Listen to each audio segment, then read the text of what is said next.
Di jantung benua Australia, jutaan tahun silam, hiduplah makhluk yang menguasai daratan dengan keganasan dan keagungan yang tak tertandingi. Dialah Megalania, kada raksasa yang menjadi puncak rantai makanan di zamannya. Dengan tubuhnya yang memanjang hingga belasan meter dan berat yang mencapai bertonton, Megalania adalah predator puncak yang menginspirasi rasa hormat dan teror ketakutan di seluruh wilayah pulau. Bayangkan saja makhluk sebesar bus merayap dengan tenang di antara pepohonan eukaliptus. Pasti sangat mengerikan sekali. Kulitnya yang keras dan bersisik bagaikan baju besi melindungi tubuhnya dari berbagai ancaman. Rahangnya yang besar dipenuhi gigi tajam, siap mengoyak daging mangsanya yang sudah pasrah dengan takdir yang diterimanya. Meskipun Megalania adalah penguasa pulau, namun ternyata mereka tetaplah makhluk yang harus takluk dengan kehendak alam. Diperkirakan mereka punah sekitar 40 hingga 50 ribu tahun yang lalu. Sebenarnya, apa yang menjadi penyebab punahnya Megalania? Dan seberapa dekat hubungan Megalania dengan Komodo? Simak penjelasannya hanya di Jelajah Alam.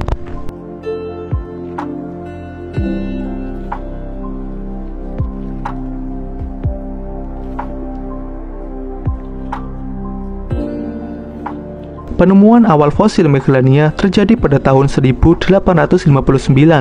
Sir Richard Owen, seorang ahli biologi, anatomi, dan paleontologi asal Inggris, dianggap yang paling berjasa dalam penemuan fosil Megalania. Sir Owen berhasil mengidentifikasi fosil reptil ini dari beberapa tumpukan fosil hewan marsupial yang berasal dari dasar anak sungai Kondimen yang mengalir di dekat pantai timur Australia.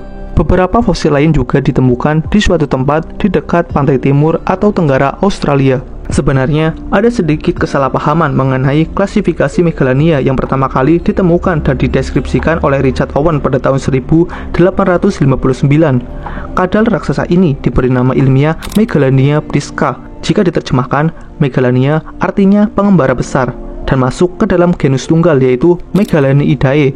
Namun, seiring berjalannya waktu dan semakin banyaknya penemuan fosil serta analisis genetik, para ahli menemukan bahwa Megalania memiliki kemiripan dengan Komodo modern. Oleh karena itu, untuk mencerminkan hubungan evolusi yang lebih akurat dan masuk akal, nama ilmiah Megalania diubah menjadi Varanus priscus.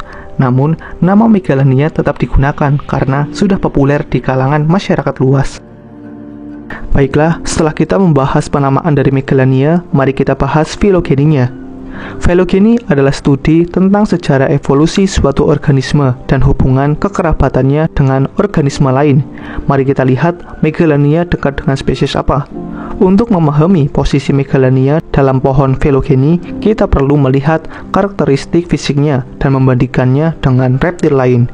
Megalania diklasifikasikan dalam keluarga Varinidae yang mencakup komodo dan berbagai jenis biawak lainnya.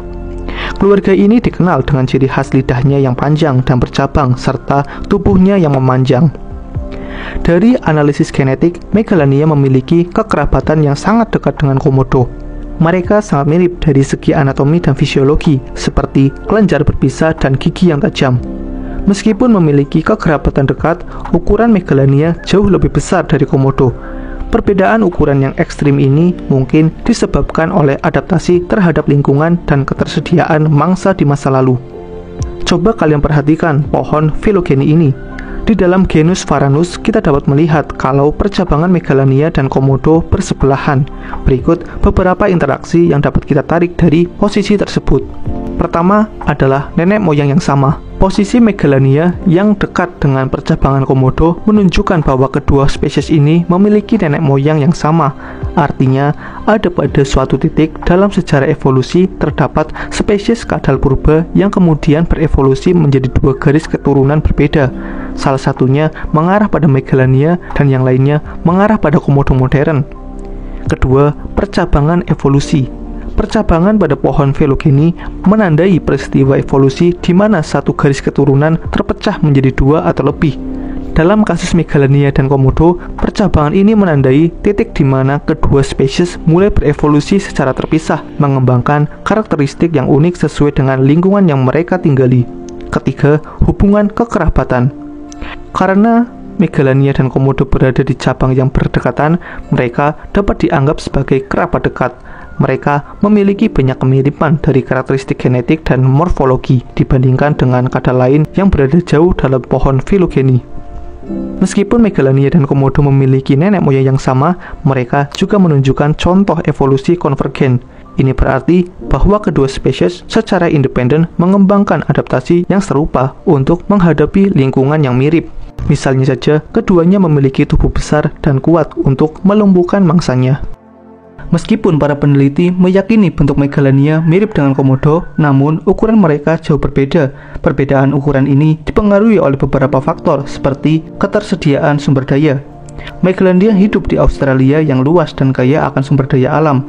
Mangsa-mangsa di sana pun berupa megafauna seperti Diprotodon dan kanguru raksasa. Untuk menaklukkan hewan-hewan super besar ini tentu saja diperlukan ukuran besar pula. Sementara untuk Komodo tinggal pada pulau-pulau Indonesia yang memiliki sumber daya tidak sebanyak wilayah di Australia. Ukuran tubuh mereka mungkin telah berevolusi untuk menyesuaikan diri dengan ketersediaan makanan yang lebih sedikit. Kemudian yang kedua adalah kurangnya predator alami. Meskipun Megalania hidup dengan singa marsupial Thylacoleo, Megalania masih bisa mengunggulinya. Sementara Komodo, meskipun mereka adalah predator puncak di habitatnya, mereka tetap memiliki predator alami seperti buaya air asin di beberapa wilayah. Hal ini mungkin membatasi ukuran mereka.